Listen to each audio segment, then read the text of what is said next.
L'élection de cette année aux États-Unis va énormément jouer dans ce qu'il se passera en Palestine dans les années à venir et dans les mois à venir également.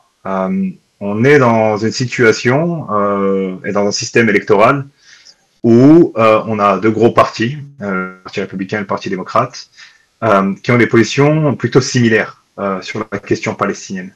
Ça ne veut pas dire que cette élection en particulier ne jouera pas un rôle sur la manière dont les choses peuvent évoluer pour la Palestine dans les années à venir. J'explique. La première chose, c'est la manière dont le soutien américain, états-unien, pour ce qu'il se passe à Gaza, va évoluer ou non. Avec Trump, il est très probable que ce soutien va s'accélérer. Trump est quand même responsable de la mise en route des accords d'Abraham, et également responsable du déplacement de l'ambassade des États-Unis en Israël à Jérusalem, qui a été un énorme cadeau au gouvernement Netanyahou. Par ailleurs, Trump avait dit, comme c'était un businessman de talent, il arrivera à trouver un accord entre les Palestiniens et les Israéliens, si on veut utiliser ces catégories. Ce qui est intéressant à ce niveau-là, c'est que l'accord qui a été proposé, si je me souviens du chiffre exact, ne préservait que 11% de la Palestine historique pour les Palestiniens. Donc c'est quand même quelque chose de différent d'avoir Trump au pouvoir. Ce n'est pas pour dire que l'administration Biden et Kamala, qui est la vice-présidente de Joe Biden, ont été excellents sur la question palestinienne. Loin de là, et j'y viens. Mais une présidence Trump, très certainement, voudrait dire qu'il y aurait un soutien encore plus important à la politique israélienne en Palestine. Et on peut se dire, mais comment le soutien pourrait être encore plus important? Et bien peut-être qu'il y aurait un feu vert encore plus clair pour, d'une part, un génocide total à Gaza et une expulsion des populations palestiniennes en Cisjordanie. J'avais West Bank en tête, mais en Cisjordanie. Et également parce que cela pourrait aussi donner lieu à une accélération de la guerre régionale qui semble se préparer, avec le Liban, avec le Yémen, avec l'Iran, entre autres.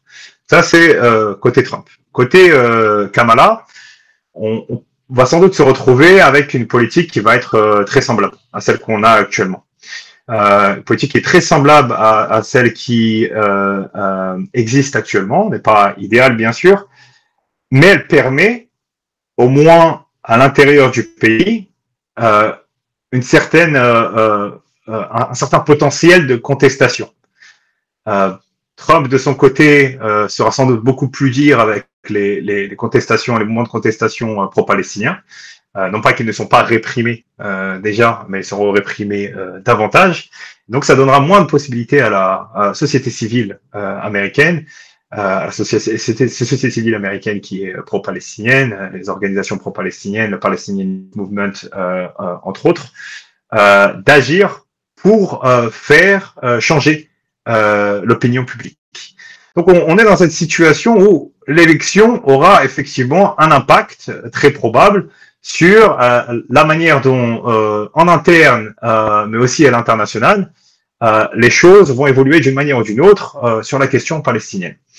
Maintenant, ce n'est pas un appel, parce que de toute façon, je ne vote pas, et je pense que les gens qui regardent cette émission ne vont pas voter aux États-Unis. Ce n'est pas un appel à voter pour les démocrates. Ce n'est pas un appel à voter pour les démocrates, parce qu'il faut qu'il y ait des lignes rouges, il faut qu'il y ait une sanction électorale, et je pense qu'un génocide qui est non seulement approuvé, mais aussi armé par les États-Unis, est une ligne rouge qu'il est difficile de franchir pour beaucoup ici, et je pense que j'aurais eu beaucoup de mal à la franchir moi-même et à donner ma voix à Kamala Harris.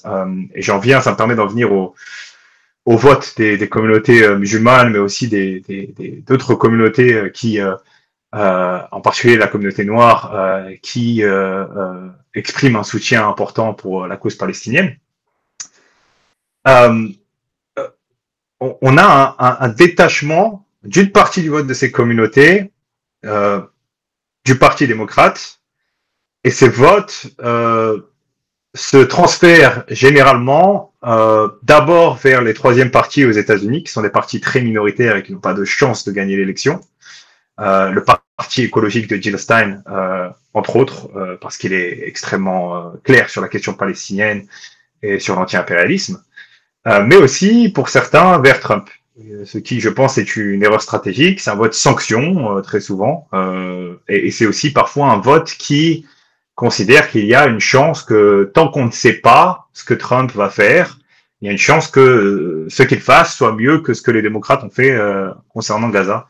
Je pense que c'est une erreur stratégique très importante et une erreur de lecture. On sait ce que Trump a fait par le passé pour le gouvernement Netanyahou et pour l'entité sioniste.